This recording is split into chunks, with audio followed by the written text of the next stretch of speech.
Hello everyone, welcome to all of you. आप सबका बहुत बहुत स्वागत है हमारे इस ऑनलाइन लर्निंग प्लेटफॉर्म पे जिसका नाम है let's study India. So friends, आप लोगों को पहले से पता होगी, अगर आपने हमारी प्रीवियस वीडियो देखी है, कि हमने क्लास 12 जो बायोलॉजी है उसको स्टार्ट किया है फॉर द यूपी बोर्ड। तो बच्चों, मेरा नाम है स्वाति सिंह और मैंने आपको पहली क्लास में बताया था कि आपको पूरे पाठ्यक्रम में कक्षा 12 में कौन कौन से विषय पढ़ने हैं। उसमें जो पहला अध्याय था, उस अध्याय में, या कह सकते हैं पहली जो इकाई थी, उस इकाई में आपको 3 अध्याय अध्ययन करने थे। पहले अध्याय का नाम था पुष्पीय पादपों में लैंगिक जनन, दूसरा अध्याय था मानव जनन और तीसरा अध्याय था जनन स्वास्थ्य। इस इकाई में 3 विषय आपको पढ़ने हैं और तीनों के तीनों जो आपके अध्याय हैं, उस अध्याय में आपको जनन से संबंधित चीजों को समझना है, जानना है। तो सबसे पहले हम आज इस क्लास में पहला जो अध्याय है, जिसे हम कहते हैं पुष्पीय पादपों में लैंगिक जनन, उसे प्रारंभ करने वाले हैं। उसे स्टार्ट करने के पहले हम कुछ बेसिक चीजों को समझेंगे कि आखिर पुष्प क्या होते हैं, पुष्पीय पादप क्या होते हैं, लैंगिक जनन क्या होता है। सारी चीजें थोड़ा बेसिक समझने के बाद क्लास 11 से क्लास 12 की बायोलॉजी को कनेक्ट करने के बाद ही हम अपनी क्लास को स्टार्ट करेंगे। आज की इस वीडियो में आपको ऐसे टॉपिक शायद ना मिले जिससे डायरेक्ट आपके एग्जाम में क्वेश्चंस आए, ऐसा टॉपिक शायद ना मिले, लेकिन ये टॉपिक आपको कंप्लीट यूनिट को, कह सकते हैं कंप्लीट आपके सिलेबस को समझने में हेल्प कर सकती है। क्योंकि क्लास 11th में आपने जो बायोलॉजी पढ़ के छोड़ी थी, वहां से इस बायोलॉजी का जो क्लास 12th की बायोलॉजी है, ये कैसे कनेक्ट करती है, वहां पे कहाँ तक चीजें पढ़ाई गई थी, इस यूनिट में हमें कहाँ से चीजें पढ़नी है, इसके बारे में आज की इस वीडियो में हम समझने वाले हैं। सबसे पहले हम बात करते हैं बायोलॉजी की या जीव विज्ञान की। तो जीव विज्ञान में हम सभी लिविंग थिंग्स की, या सभी जो सजीव होते हैं, उनके बारे में अध्ययन करते हैं। अगर आपको याद होगा तो कक्षा 11 में आपने पढ़ा था कि 5 जगत वर्गीकरण किया गया था। R.H. विटेकर सर ने 5 जगत वर्गीकरण किया था। एक बार उनके वर्गीकरण को थोड़ा सा समझते हैं, क्योंकि हम शुरुआत करने वाले हैं बायोलॉजी, जीव विज्ञान। तो कंप्लीट जितने भी जीव सजीव हैं, उनको एक बार ध्यान में रखने के बाद हम देखेंगे कि आखिर उनमें से कौन से प्रकार के जीव को हम अपने इस अध्याय में पढ़ेंगे। तो अगर हम बात करें किस चीज की,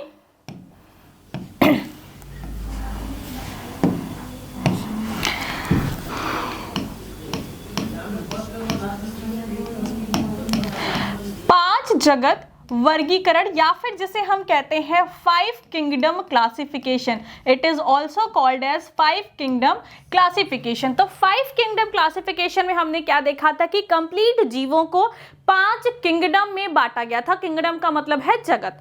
तो 5 जगत क्लासिफिकेशन वर्गीकरण में सबसे पहले हमने क्या देखा था कि पहला जो जगत था बच्चों, उसका नाम था मोनेरा। उसे हम इंग्लिश में भी मोनेरा कहते हैं और हिंदी में भी मोनेरा कहते हैं, तो मोनेरा लिख लेते हैं। पहला जो जगत था बच्चों, वो था मोनेरा।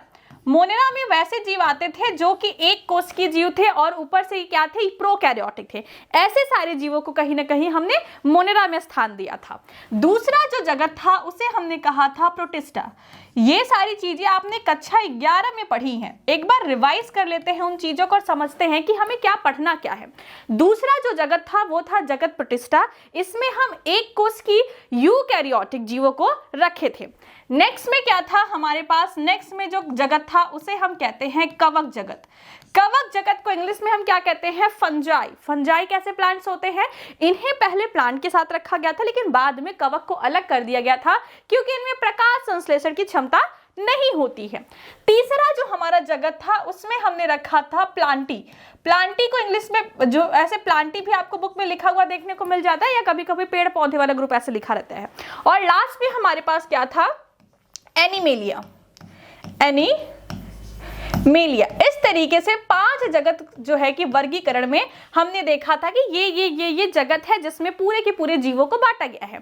यहाँ पे हमने देखा था एक कोष की प्रोकैरियोट्स, यहाँ पे हमने देखा था एक कोष की यूकैरियोट्स, यहाँ पे हमने देखा था बहुकोष की, लेकिन ऐसे पौधे जो प्रकाश संश्लेषण नहीं कर सकते, ऐसे पौधे जो बहुकोष की होते हैं, प्रकाश संश्लेषण कर लेते हैं और इनके पास सेल वॉल भी होता है। इन दोनों के पास क्या होता है, सेल वॉल, कोशिका भित्ति प्रेजेंट होती है। लेकिन एनिमेलिया जो होते हैं ये बहुकोशिकीय जीव होते हैं, ना तो इनके पास प्रकाश संश्लेषण की क्षमता होती है, ना ही इनके पास कोशिका भित्ति होती है, सेल वॉल नहीं होता। तो ऐसे हमने 5 किंगडम में बांटा है।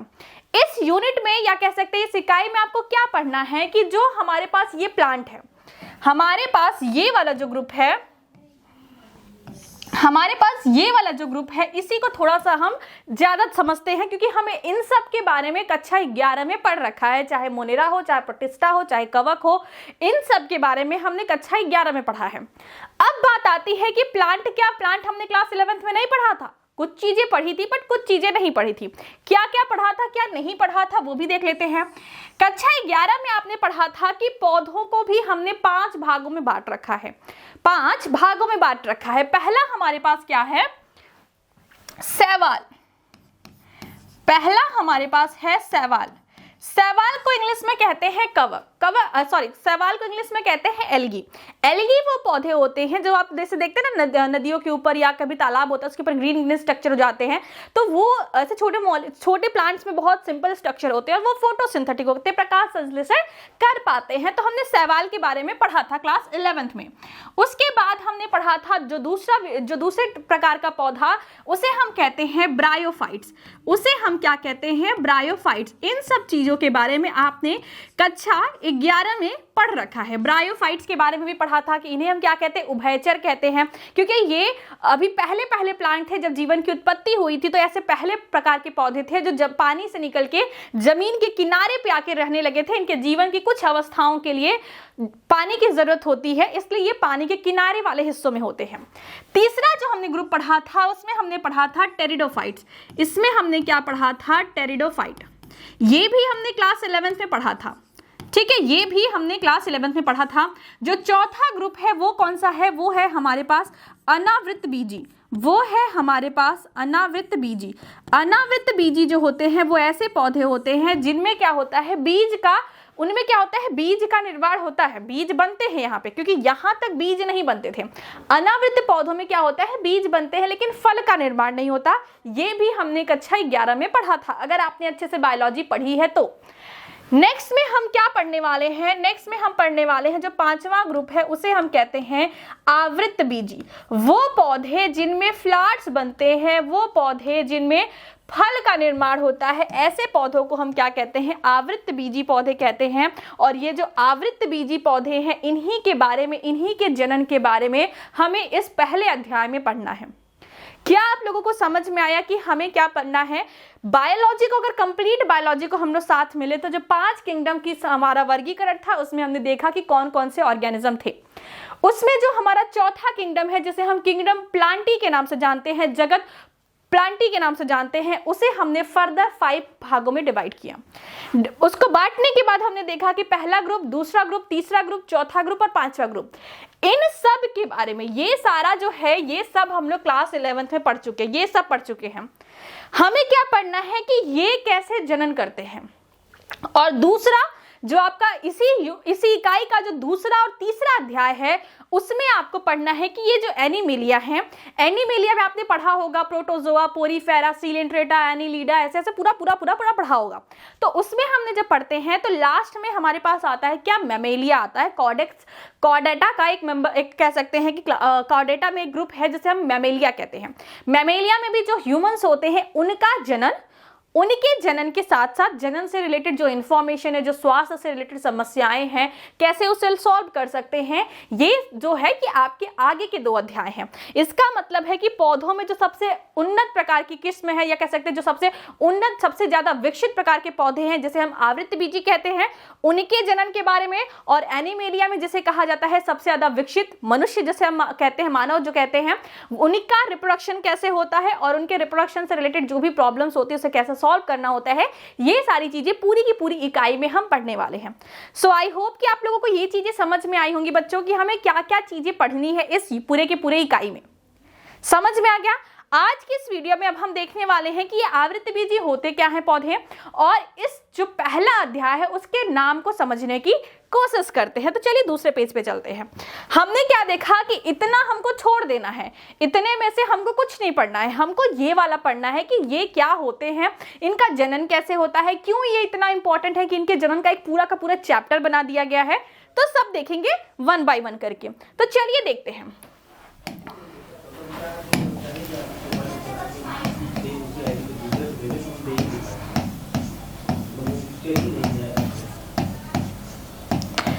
आवृतबीजी प्लांट। आवृतबीजी में आप ऐसे पौधों को रखते हैं जिनके अंदर क्या क्या होता है। पहली बात तो पुष्प नामक संरचना का निर्माण सबसे पहले आवृतबीजी में होता है। दूसरी बात क्या होती है, जो फल होता है, किसका किसका निर्माण, पुष्प का निर्माण। रेड कलर शायद नहीं दिख रहा होगा। पुष्प का निर्माण सबसे पहले और फल का निर्माण, इन दोनों चीजों का जो निर्माण होता है ये सबसे पहले कहां पे हुआ, आवृतबीजी में। बाकी जितने पौधों का ग्रुप हमने देखा, चाहे वो शैवाल हो, चाहे ब्रायोफाइट्स हो, चाहे टेरिडो हो, चाहे अनावृतबीजी हो, इनमें से किसी में भी पुष्प जैसे संरचना का निर्माण नहीं होता है, पुष्प नहीं बनता है, ना ही फल बनता है। अब फल कैसे बनता है ये सारी चीजें हम बाद में देखेंगे, लेकिन हमें जो मेन चीज पे डिस्कस करना है वो है चैप्टर का नाम। चैप्टर का नाम क्या है, पुष्पीय पादपों में लैंगिक जनन। तो पहले एक बार चैप्टर का नाम लिखते हैं, आपके अध्याय का नाम लिखते हैं, फिर समझते हैं कि आखिर ये पूरा का पूरा अध्याय आपसे कहना क्या चाहता है, क्या क्या चीजें ये अपने अंदर समेटे हुए हैं। पुष्पीय पादपों में लैंगिक जनन, पुष्पीय पादपों में लैंगिक जनन। अब समझते हैं इस बात को। सबसे पहले आपको समझना होगा कि पुष्पीय पादप क्या होते हैं, दूसरी बात आपको समझनी होगी कि लैंगिक जनन क्या होता है। पुष्पीय पादप मतलब ऐसे पौधे जो पुष्प को बेयर करते हैं, जिनके ऊपर पुष्प बनते हैं, उसे हम पुष्पीय पादप कहते हैं। जैसे कि आपने एग्जांपल में देखा होगा कि आपके घर के पास रोज प्लांट होंगे, हिबिस्कस प्लांट होगा, मतलब गुलाब के फूल होंगे, गुड़हल का फूल होगा, और परिजात के फ्लावर्स होंगे, और आपके साइड में बहुत सारे से चमेली होगा, चंपा होगा, जो भी जिसमें भी फ्लावर आप देखते हैं, वो सारे के सारे पौधे क्या होते हैं, आवृतबीजी पौधे होते हैं। कुछ ऐसे पौधे होते हैं जिनमें फ्लावर तो बनता है लेकिन उनका साइज बहुत छोटा होता है, हम ध्यान नहीं देते। जैसे कि क्या कभी आपने बैम्बू के प्लांट में फ्लावर देखी है, बांस के पौधों में? गेहूं का फ्लावर देखा है, चने का फ्लावर देखा है, आपने कभी मक्की का फ्लावर देखा है? इनके फ्लावर जो है ना इतने ज्यादा सोवी नहीं होते, बहुत ज्यादा अलग डिफरेंट कलर, ऐसा सोवर अपीयरेंस इनका नहीं होता, इसलिए ये जनरल हमारे कंसिडरेशन में हम इन्हें ध्यान नहीं दे पाते कि हाँ ये पौधे हैं भी, ये फ्लावर है इसका, क्योंकि बहुत सिंपल से स्ट्रक्चर होते हैं। तो हम बेसिकली उन्हीं पौधों को जानते हैं जिनमें काफी सोवी, काफी बड़े बड़े फ्लावर लगते हैं। लेकिन फ्लावर सारे के सारे आवृतबीजी, मतलब जहां जहां पे सीड का फॉर्मेशन होता है, बीज का फॉर्मेशन होता है, फल का फॉर्मेशन होता है, उन सभी पौधों में क्या होता है, उन सभी पौधों में पुष्प जैसी संरचना का निर्माण होता है। जैसे आपने आम देखा है, तो आम क्या है, एक फल है। तो क्या आपने आम का फूल देखा है? अगर आपके घर के पास कहीं कोई प्लांट होगा तो आपने देखा होगा कि आम में किस तरीके के फ्लावर्स बनते हैं। तो ऐसे हर पौधे जिनमें फल का निर्माण होता है, उन सभी में उनमें सभी में पुष्प का निर्माण होता है। तो पुष्प जो है वो कुछ पुष्प काफी बड़े साइज के होते हैं, काफी ब्राइट कलर के होते हैं, इसलिए हम उन्हें समझ पाते, देख पाते हैं, अपने फीलिंग को एक्सप्रेस करने के लिए उन पुष्पों का यूज भी करते हैं। लेकिन कुछ पौधे ऐसे होते हैं जिनके फ्लावर्स बहुत सिंपल होते हैं। जब हम परागण पढ़ेंगे तब हम पढ़ेंगे कि आखिर पौधों में के जो पुष्प होते हैं उनमें इतना ज्यादा वेरिएशन, भिन्नता क्यों होती है।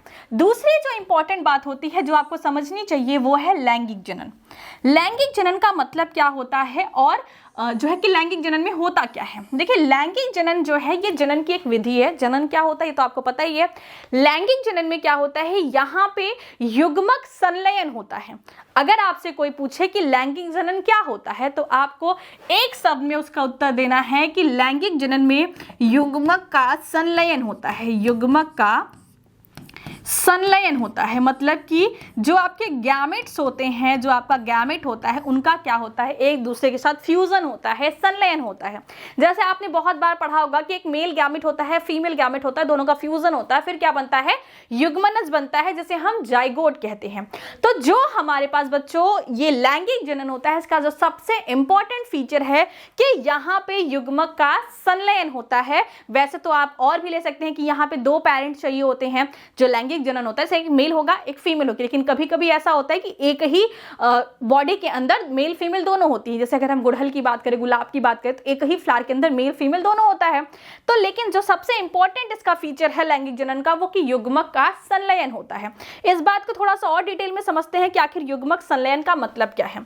जैसे कि अगर हम मानव का एग्जाम्पल ले या फिर किसी भी जीव का एग्जाम्पल ले, तो क्या होता है कि एक मेल गैमेट होता है, एक हमारे पास मेल गैमेट होता है जिसे हम नर युग्मक कहते हैं, जिसे हम क्या कहते हैं, नर युग्मक कहते हैं। जनरली क्या होता है, नर युग्मक जो हमारे पास सैवाल था, टेरिडोफाइट था, ब्रायोफाइट था, उनमें क्या होता है कि इनके पास एक फ्लैजिला होती है, कि इनके पास एक मूव करने के लिए एक ऑर्गन होता है, लेकिन आगे चलने के बाद ये मूव वाला ऑर्गन जो है खत्म हो जाता है। तो एक नर युग्मक होता है। जनरली क्या होता है, नर युग्मक की जो संरचना होती है वो आकृति में छोटी होती है। किसके फीमेल्स का जो युग्मक होता है जिसे हम मादा युग्मक कहते हैं, इनकी संरचना से जो नर का युग्मक होता है उसकी संरचना छोटी होती है। ये बात आपको जनरली आपको देखने को मिलेगी, या मोस्ट ऑफ द केस में आपको ऐसा ही देखने को मिलेगा। इन दोनों का जब संलयन होता है तो हमारे पास क्या बनता है, हमारे पास एक नया जो है एक बड़ी साइज का सेल बनता है, जिनमें इसका भी न्यूक्लियस होता है और जिसमें इसका भी न्यूक्लियस होता है। दोनों के न्यूक्लियस मिलके जो है यहाँ पे एक संरचना बनाते हैं जिसे हम क्या कहते हैं, युग्मनस कहते हैं, जिसे हम युग्मनस कहते हैं। इसी को इंग्लिश में हम जाइगोट कहते हैं और इसे हम गैमेट्स कहते हैं। तो थोड़ी सी इंग्लिश भी जान के रखिए क्योंकि आगे आपको ये बहुत हेल्प करने वाली है। इसे हम क्या कहते हैं, नर को कह देंगे मेल और युग्मक को कह देंगे गैमेट्स। नर को कह देंगे मेल और युग्मक को कह देंगे गैमेट्स। उसी तरीके से ये है हमारे पास फीमेल गैमेट्स, और फीमेल गैमेट्स के साथ साथ ये है हमारे पास बच्चों, ये है हमारे पास जाइगोट। ये चीज आपको पता हो गई होगी, ये कहलाता है लैंगिक जनन। मतलब कि जहां पे युग्मक का संलयन होता है, ऐसी प्रक्रिया को जनन के लिए जहां पे युग्मक का संलयन होता है, ऐसी प्रक्रिया को हम क्या कहते हैं, ऐसी प्रक्रिया को हम लैंगिक जनन कहते हैं। अब एक क्वेश्चन आपके दिमाग में और आना चाहिए, अगर आपके सिलेबस से पहला जो अध्याय था जहां पे हमें अलैंगिक जनन के बारे में पढ़ना था, अगर वो चैप्टर आपके अध्याय से, आपके पाठ्यक्रम से हटाया नहीं गया होता तो वहां पे एक क्वेश्चन था या एक कॉन्सेप्ट था जिसमें ये कहा जाता था कि भाई अलैंगिक जनन में ऊर्जा कम लगती है, एक ही जो पार्टनर होता है, एक ही जो युग्मक होता है, उसी से आगे चल के पूरी की पूरी संरचना का निर्माण हो जाता है। तो जब अलैंगिक जनन की इतनी सारी अच्छाइयां थी तो फिर लैंगिक जनन क्यों बना, जबकि लैंगिक जनन में हमारे पास ऊर्जा की भी खपत ज्यादा होती है, उसके सक्सेस की या उसकी सफलता के चांसेस भी बहुत कम होते। तो ऐसा क्या था लैंगिक जनन में कि अलैंगिक जनन की इतनी सारी खूबियों के बाद भी जितने भी उच्च कोटि के जीव हैं, चाहे वो पौधे हों चाहे वो जंतु हों, उनमें लैंगिक जनन ही देखने को मिलता है। ठीक है, समझते हैं इस बात को। इस बात को समझने के लिए आपको थोड़ा सा समझना पड़ेगा किसके बारे में, विकास के बारे में, इवोल्यूशन के बारे में। आई होप कि आपको सारे के सारे जो जूलॉजी के जो आपके सारे के सारे कह सकते हैं लिंक है बायोलॉजी के, वो सब कनेक्ट हो रहे होंगे।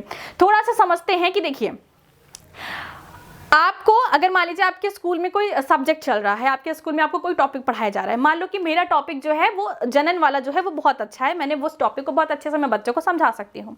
लेकिन वहीं पे अगर मान लो कि जो डीएनए वाला चैप्टर है, जो जेनेटिक्स वाला चैप्टर है, आनुवंशिकी वाला जो चैप्टर है, वो मुझे इतना अच्छा नहीं आता, तो इसमें क्या हुआ कि अगर हमारे प्लेटफॉर्म पे हम किसी और टीचर को ला देते हैं, वो उस सब्जेक्ट का, उस टॉपिक का मास्टर रहे, मतलब उसको सब कुछ आता रहे, तो वो अगर हम दोनों कॉम्बिनेशन के साथ आपको पढ़ाएंगे तो आपको चीजें ज्यादा अच्छे से समझ में आएंगी। वही चीज होती है लैंगिक जनन में। लैंगिक जनन जो है ये क्या करती हैं, भिन्नता को जन्म देती हैं। ये क्या करती हैं, भिन्नता को जन्म देती हैं। इससे क्या होती है, जिसे हम कहते हैं वेरिएशन, जिसे हम कहते हैं कि जैसे आप कहीं किसी शॉप में जा रहे हो, आपको ड्रेस लेना है, अगर उस शॉप में मान लो 10 वैरायटी ही थी, उसमें जो आपके पास टॉप की जो वेरिएशन थी वो बस 10 थी, फिर और आपको एक ऐसी शॉप दी जाए जहां पे 1000 प्रकार के टॉप्स हों, तो आप कौन सा वाला प्रेफर करोगे, जहां पे आपको ज्यादा वेरिएशन मिलेंगे। तो कहते हैं कि वेरिएशन जो है, इसी से अच्छी किस्म के जीव, अच्छी क्वालिटी के ऑर्गेनिज्म का निर्माण होता है, नेचुरल सिलेक्शन होता है। क्लास 10th में आपने एक शब्द सुना होगा, नेचुरल सिलेक्शन, मतलब प्रकृति द्वारा चीजों को संलयन करना, उसका सिलेक्शन होना, जिसमें अच्छी क्वालिटी रहेगी वो सेलेक्ट हो जाएगा। कोई भी कंपटीशन होता है, कोई भी एग्जाम होता है, सारे बच्चे देते हैं, लेकिन जो अच्छा परफॉर्मेंस करता है उसे सेलेक्ट कर लिया जाता है। वैसे ही नेचर करती है। अब वो अच्छी जो क्वालिटी जिसकी वजह से उसे सेलेक्ट किया गया वो कहां से आता है, उसने प्रैक्टिस करके सीखा है, उसने मेहनत किया है। तो उसी तरीके से जो लैंगिक जनन होती है, इसकी वजह से नए कैरेक्टर्स, अच्छे कैरेक्टर का निर्माण होता है। और इसका क्या फायदा होता है, इसका फायदा ये होता है कि आने वाली जो जनरेशन है उसमें अच्छी क्वालिटी के जीन्स जाने के चांसेस रहते हैं। ठीक है, ये बात समझ में आ गई। जब हम और डिटेल में इस चैप्टर को पढ़ेंगे तो लैंगिक जनन की जो और कह सकते हैं फायदे हैं उसको भी डिटेल में डिस्कस करेंगे। अब जो है ये तो हमने बात कर ली कि आखिर इस अध्याय का जो नाम था उसका मतलब क्या था, कि पुष्पीय जो पौधे होते हैं जिसे हम आवृतबीजी कहते हैं, उनके अंदर जो लैंगिक प्रकार का जनन होता है वो कैसे होता है, ये आपको कंप्लीट अध्याय में पढ़ना है। ठीक है, चलिए अब सबसे पहले हम समझेंगे कि पुष्प क्या है। ठीक है, सबसे पहले समझते हैं कि पुष्प क्या है, क्यों है और इसका निर्माण कैसे होता है। हमारे पास 3 प्रश्न हैं कि पुष्प जो है जिसे हम फ्लावर कहते हैं, पुष्प सबसे पहली बात क्या है,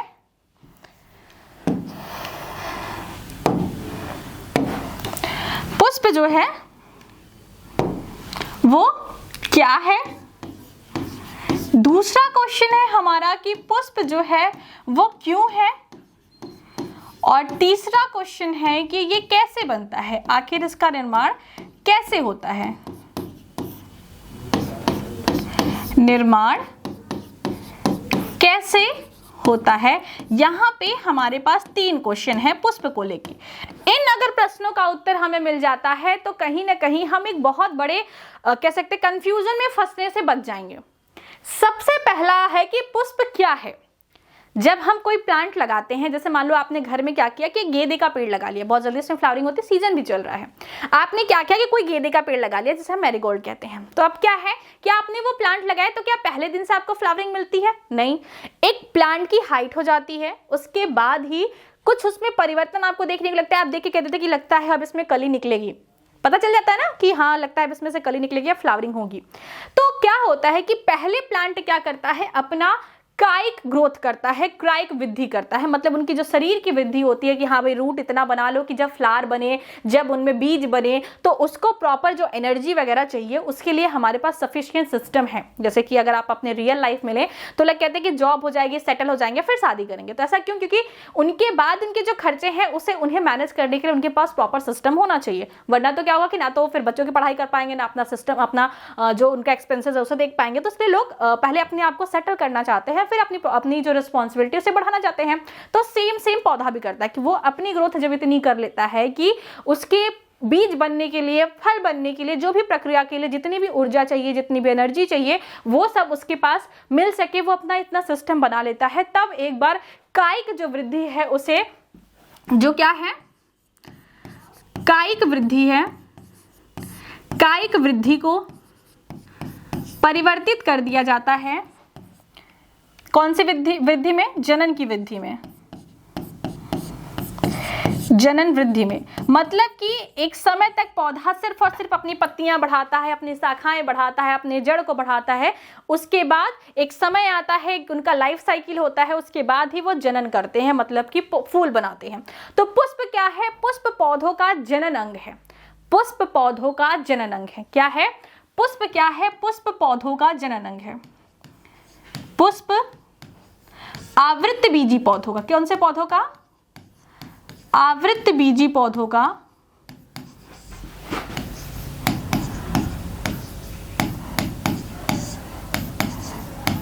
जनन अंग है। क्या है ये? जनन अंग है।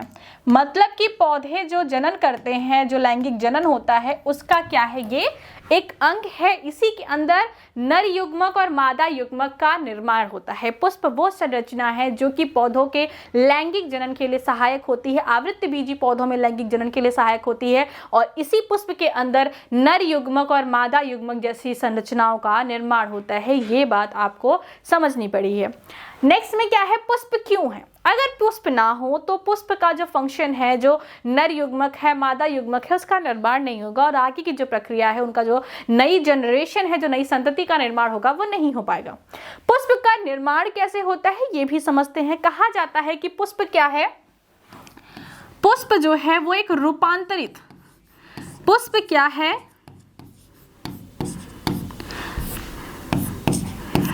रूपांतरित प्ररोह है। रूपांतरित प्ररोह है। प्ररोह को हम कहते हैं सूट, मतलब कि सूट का मतलब जो स्टेम का पार्ट होता है उसे हम कहते हैं सूट स्टेम, जमीन के ऊपर जितना भी पूरा सिस्टम होता है उसे हम कहते हैं सूट सिस्टम। तो ये क्या है, प्ररोह है, जो पुष्प का रूपांतरिक भाग है उसे हम प्ररोह कहते हैं। बात समझ में आ गई। अब देखिए पुष्प जो है वो रूपांतरित प्ररोह है, मतलब स्टेम का ही एक मॉडिफिकेशन है। कैसे भाई, आपको पता होगा शायद कि जो हमारा कोई भी स्टेम होता है उसकी कुछ क्वालिटी होती हैं, जो कोई भी तना बनता है उसकी कुछ विशेषताएं होती हैं। मेरा तना ऊपर से मोटा है नीचे पतला है, पता नहीं कौन सा प्लांट बना देती हूँ मैं। ये है, मान लो सपोज करिए कि ये है हमारा स्टेम। अब इस स्टेम में आपने कभी अगर ईख के पौधे को ध्यान से देखा हो, जिसे हम शुगर केन कहते हैं, तो उसमें क्या देखने को मिलता है, इस तरीके से छोटे छोटे कंपार्टमेंट लाइक स्ट्रक्चर देखने को मिलते हैं। ठीक है। और अगर आपने बांस का पेड़ देखा हो तो वहां पे भी बहुत क्लियरली देखने को मिलता है इस तरीके का स्ट्रक्चर।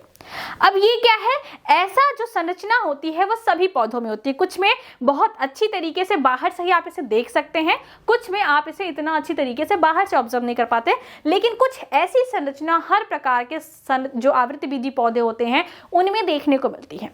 अगर इसको नाम दिया जाए तो इसको हम क्या कहते हैं, नोड। इसे हम क्या कहते हैं, नोड। इसको इंग्लिश में क्या कहते हैं, नोड। नोड इंग्लिश वर्ड भी है और नोड इसे हिंदी में भी कहते हैं। और एक नोड से जो दूसरे नोड के बीच का जो अंतराल होता है, ये वाला जो जगह होता है, इसे हम क्या कहते हैं, इसे हम कहते हैं इंटरनोड। तो इसे इंग्लिश में भी इंटरनोड कहते हैं और हिंदी में भी इंटरनोड कहते हैं। तो ये क्या है, नोड है और इंटरनोड है। आपको ये बात पता होनी चाहिए कि जो भी शाखाएं बनती हैं, जो भी नए संरचनाएं बगल बगल में निकलती है, जैसे मान लो कि ये कोई प्लांट है तो यहाँ से कोई ब्रांच निकली है और यहाँ से जो ब्रांच निकली है इसमें आगे से इस तरीके से मान लो स्ट्रक्चर बने हैं, तो यहाँ पे भी नोड्स प्रेजेंट होगा। यहाँ से मान लो कि इस तरीके से कोई लीफ निकली है, यहाँ से मान लो इस तरीके से कोई डंडी निकली और इस डंडी पे आगे चल के क्या बनेगी, पत्ती बनेगी। तो कहीं पे भी जब कोई बगल से संरचना निकलने वाली होती है तो उसका निर्माण नोड वाले स्थान से होता है। आपने बहुत सारे पौधे अगर ध्यान से देखेंगे तो देखा होगा कि जहां से पत्तियां निकली होती है वहां पे एक थोड़ा सा उभार जैसा संरचना होती है। अगर आपने बांस को कभी देखा है ध्यान से तो बांस में जो पतली पतली बांस साइड से निकली होती है वो हमेशा जो ऐसा उभरा वाला हिस्सा होता है वहीं से निकली होती है। और बीच में ये जो बांस होता है ये क्या होता है, खाली स्पेस होता है। ये क्या होता है, हॉलो होता है, खाली स्पेस होता है। तो ऐसा लगभग सभी जो स्टेम्स होते हैं, तना होता है, सब में देखने को मिलता है। कुछ में संरचनाएं काफी अच्छी तरीके से दिखती हैं, कुछ में नहीं दिखती। तो ये मैं आपको क्यों बता रही हूँ, क्योंकि मुझे आपको बताना है कि जो पुष्प है वो एक रूपांतरित क्या है, तना है। एक रूपांतरित क्या है, प्ररोह है। तो इसके लिए सबसे पहले आपको तने के जो बेसिक फीचर्स हैं, जो बेसिक उनकी जो संरचना है वो पता होनी चाहिए, तभी आप इसके जो रूपांतरित पार्ट है, रूपांतरित जो भाग है उसे समझ पाएंगे। देखिए, जो अगर आपने कभी वो वाला गेम खेला है जैसे पेज को हम लोग क्या करते हैं, ऐसे रोल कर देते हैं, फिर बीच वाले को ऐसे सीधा कर देते हैं। मेरे पास यहाँ पे कोई पेज है, मैं आपको बताती हूँ। जैसे हम लोग क्या करते हैं कि ये हमारे पास एक पेज है, तो हम लोग क्या करते हैं कभी कभी कि पेज को ऐसे रोल कर लेते हैं। ठीक है, पेज को ऐसे रोल कर लेते हैं। रोल करने के बाद जो बीच वाला हिस्सा रहता है इसे हम ऐसे खींच देते हैं। तो क्या है कि अगर सपोज करिए कि जहां जहां पे ये हिस्सा जो है कि खींचा हुआ दिख रहा है वो मान लीजिए हमारा नोट्स है। हालांकि ये स्पाइरल है, लेकिन सपोज करिए कि यहाँ पे हमारे पास एक ऐसे डंडी है जहां पे इस तरीके से यहाँ पे क्या हुआ है कि ये टीले जैसा स्ट्रक्चर बना है। कोई कोई बच्चों का खेलने वाला टॉय भी ऐसे आता है कि पहले से बीच में से खींचे तो ऊपर चलाता है, फिर ऐसे ऊपर से दबाओ तो क्या होता है, छोटी साइज की हो जाती है। ऐसा कुछ आपने देखा होगा। तो एक्चुअल में क्या होता है कि जो स्टेम होता है उनकी जो इंटरनोड की साइज है, इनके जो इंटरनोड की जो साइज है, जो इनका जो इनका साइज है उसे हम क्या कर दें, अगर ऊपर से दबा दें, क्या करें, कंप्रेस कर दें। मतलब किसी भी चीज को अगर ऊपर से हम लोग इस तरीके से दबाते हैं तो उसे कंप्रेशन कहते हैं, उसे हम कह रहे हैं उसे हम कंप्रेस कर देते हैं। तो अगर हम ऐसा करें तो ये जो इतना बड़ा सा स्टेम आपको देखने को मिल रहा है वो कुछ ऐसा देखने को मिल जाएगा कि आपको छोटा सा स्टेम देखने को मिलेगा और इसी में बहुत पास आपको इस तरीके से इंटरनोड्स देखने को मिलेंगे। इस तरीके से इंटरनोड्स देखने को मिलेंगे। मतलब नोड तो प्रेजेंट है, लेकिन इंटरनोड की जो लंबाई है उसे हमने दबा के क्या किया, उसके बीच की जगह को बहुत कम कर दिया है। इसमें इतनी ग्रोथ होने ही नहीं दी। मतलब पास में ही यहाँ पे इंटरनोड कुछ इस तरीके से अगर प्रेजेंट हो जाते हैं और यहीं से निकलते हैं आपके पुष्प के जो डिफरेंट पार्ट होते हैं। जैसे आपने पढ़ा होगा बाह्य दलपुंज, दलपुंज, जायांग, या फिर आपने पुमंग पढ़ा होगा। तो वो सब जो संरचना होती है वो इन्हीं जो है कि नोड से निकलती है, क्योंकि मैंने आपको बताया कि जो भी बगल बगल से संरचना निकलती है, जो भी हमारे पास साइड की संरचनाएं होती हैं किसी भी प्लांट में, वो हमेशा नोड से बनती हैं। और आपने देखा होगा कि पुष्प के सारे जो पार्ट्स होते हैं बहुत पास पास होते हैं, आपको लगता है कि एक ही जगह पे बहुत सारी चीजें निकली हुई हैं। तो वो जो पुष्प के डिफरेंट पार्ट होते हैं, चाहे बाह्य दल हो गया, चाहे दल पुंज हो गया, वो क्या होते हैं, रूपांतरित पत्तियां हैं। वो पत्तियों का एक रूपांतरण है जो कि जनन जैसे महत्वपूर्ण काम करने के लिए रूपांतरित हो चुकी है। तो यहाँ पे होता क्या है, आप इतनी सी बात समझ के रखिए कि जो तना होता है, तने में क्या प्रेजेंट होता है, तने में प्रेजेंट होता है नोड और इंटरनोड। इंटरनोड क्या करता है, दो नोड के बीच का जो जगह होता है उसे हम कहते हैं इंटरनोड। तो जब पुष्प का बनना होता है तो ये इंटरनोड जो है वो साइज में बहुत छोटे हो जाते हैं, नोड जो है वो बहुत पास पास आ जाते हैं। जब ये नोड बहुत पास पास आ जाते हैं तो जो सबसे बाहर वाला संरचना होता है वहां पे बाह्य दल पुंज बन जाता है। उसके बीच वाला, एक मिनट, उसके बीच वाला जो, उसके बाद वाला जो हमारे पास नोड रहता है, वहां से हमारे पास क्या बन जाता है, दल पुंज बन जाता है, फिर हमारे पास पुमंग बन जाता है, फिर हमारे पास जायंग बन जाता है। तो हमारे पास 3 क्वेश्चन था कि पुष्प क्या है, पुष्प आवृत्तबीजी पौधों का क्या है, पुष्प आवृत्तबीजी पौधों का जनन अंग है। दूसरी बात क्या है कि पुष्प क्यों है। पुष्प जो है वो कहीं ना कहीं कह सकते हैं कि उनका जब जनन अंग है तो वो क्या करता है, सबसे पहली बात तो वहां पे नर युग्मक, मादा युग्मक, इन सब चीजों का निर्माण होता है। और एक बात ध्यान से रखिएगा कि पुष्प जो पौधे जो पुष्प बनाते हैं वो अपनी जनन क्रिया को पूर्ण करने के लिए बनाते हैं। अगर कोई भी पुष्प बन रहा है तो उसकी जो इच्छा होती है, उसको जो बनाने के पीछे का जो मोटो होता है वो क्या होता है कि इस पुष्प से अंतिम में हमें एक को फल या एक बीज का जो बीज है या उससे जो फल बनता है वो हमें देखने को मिलेगा। इसी उम्मीद के साथ हर पुष्प का निर्माण होता है। लेकिन हम लोग क्या करते हैं, कभी भगवान को चढ़ाने के लिए, कभी किसी को गिफ्ट करने के लिए, चाहे सैडनेस हो, चाहे हैप्पीनेस हो, चाहे जो भी माहौल हो, सबको रिप्रेजेंट करने के लिए हम फ्लावर वगैरह का यूज करते हैं। लेकिन एक्चुअल में प्लांट फ्लावर क्यों बनाता है, ताकि वो जो है कि अपना रिप्रोडक्शन, अपना जनन जो है पूर्ण कर सके। एक माखनलाल चतुर्वेदी सर की एक कविता थी कि चाह नहीं मैं सुरबाला के गहनों में गूंथा जाऊं। यहाँ पे एक पुष्प की बात कही जाती है, शायद आपने ये पोयम कभी पढ़ी होगी कि पुष्प कहता है कि मेरी अभिलाषा, चैप्टर का नाम था पुष्प की अभिलाषा। इसमें माखनलाल चतुर्वेदी जी कहते हैं कि पुष्प कहता है कि मेरी कोई इच्छा नहीं है कि मैं किसी सुंदरी के गहनों में गूंथा जाऊं। फिर ये कहते हैं चाह नहीं मैं सुरबाला के गहनों में गूंथा जाऊं, चाह नहीं मैं पता नहीं, मतलब उसमें लाइनिंग में ये था कि मैं ना तो भगवान के सर पे चढ़ के अपने आप को कहना चाहता हूँ कि भगवान, मेरी इतनी अच्छी किस्मत थी कि मैं भगवान के सर पे हूँ, या फिर मेरी इतनी अच्छी किस्मत थी कि मैं राजाओं के साथ उनको भेंट के रूप में दिया जा रहा हूँ। ऐसा मतलब पुष्प की अभिलाषा से रिलेटेड उनका एक पोयम था। लेकिन लास्ट में वो कहते हैं कि मुझे फेंक देना उस पद पर जिस पे जाए देश के वीर वगैरह, मतलब शहीदों को सम्मान देने के लिए वो कविता लिखी गई थी। तो उनकी जो स्टार्टिंग की पंक्तियां हैं वो मुझे काफी सही लगती है कि सही बात है, पुष्प कहता हुआ कि मुझे मत तोड़ो, अपनी गर्लफ्रेंड को देने के लिए, अपने बॉयफ्रेंड को देने के लिए, अपने फैमिली मेंबर को देने के लिए, किसी वैकेशन में देने के लिए, किसी सैड मोमेंट पे किसी को अपनी फीलिंग्स को, जैसे कोई बीमार हो जाता है तो भी हम हॉस्पिटल में फ्लावर्स लेके चले जाते हैं, या फिर हमें उससे परफ्यूम बनाना होता है। बहुत सारे कॉमर्शियल वेज पे अभी तो फ्लावर्स का यूज हो रहा है। लेकिन फ्लावर पौधे इसलिए बनाते हैं ताकि उनका जो जनन है वो पूर्ण हो सके। कोई भी पौधे अगर फूल बना रहे हैं तो वो अपने बीज निर्माण, फल निर्माण की प्रक्रिया को कंप्लीट करने के लिए पुष्प का जो है कि निर्माण कर रहे हैं। बहुत सारे ऐसे पुष्प हैं, जैसे जैसे हमारे पास अनावृत बीजी के से लेके पीछे के जितने भी पुष्प पौधों के बारे में हमने पढ़ा, चाहे शैवाल हो, चाहे ब्रायोफाइट हो, चाहे टेडोफाइट हो, चाहे अनावृत बीजी हो, उनमें जो है पुष्प का निर्माण नहीं होता। लास्ट में हमारा जो क्वेश्चन था कि निर्माण कैसे होता है पुष्प का, तो मैंने आपको बताया कि पुष्प जो है वो एक रूपांतरित प्ररोह है। मतलब कि क्या है, ये स्टेम का ही एक रूपांतरित पार्ट है।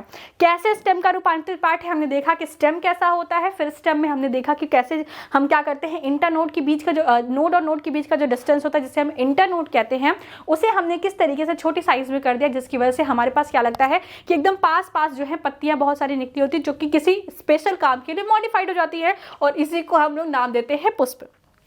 तो बच्चों, आज की इस वीडियो में हम इतना ही डिस्कस करेंगे। कल की वीडियो से हम लोग स्टार्ट करेंगे अपना मेन टॉपिक। सबसे पहले हम पुष्प की संरचना पढ़ेंगे, पुष्प में कौन कौन से भाग होते हैं, उनका किस तरीके से अरेंजमेंट होता है, कैसे वो लगे होते हैं किसी भी तने पे या किसी भी मॉडिफाइड प्ररोह पे। फिर हम लोग देखेंगे कि आखिर पुष्प में जो नर युग्मक है, जो मादा युग्मक है, उनका निर्माण कैसे होता है। बहुत सारी चीजें हम लोग कल की वीडियो में देखने वाले हैं। सबसे पहले हम लोग ने बेसिक समझा है कि आखिर इस पूरे के पूरे इकाई में हमें क्या पढ़ना है। हमारे अध्याय का नाम क्या है, अध्याय में जो शब्द दिए गए हैं अध्याय के नाम में उसका मतलब क्या है, सब कुछ हमने आज की इस वीडियो में डिटेल में देखा। सो इसी के साथ अगर आपको ये वीडियो अच्छी लगी है, कुछ समझ में आया है, तो हमारे साथ अपने कंप्लीट सिलेबस को कवर करिए, अपने दोस्त लोगों को भी बताइए कि हाँ भाई इतनी अच्छी क्लासेस फ्री ऑफ कॉस्ट आपको यूट्यूब पे मिल रही है। तो चलो भाई फटाफट यूपी बोर्ड वाले बच्चे टॉप करने की तैयारी करते हैं। तो इसी के साथ वीडियो को यहीं पे खत्म करते बच्चों, पढ़ाई करते रहिए क्योंकि एग्जाम क्या है बहुत नजदीक है। All the very best.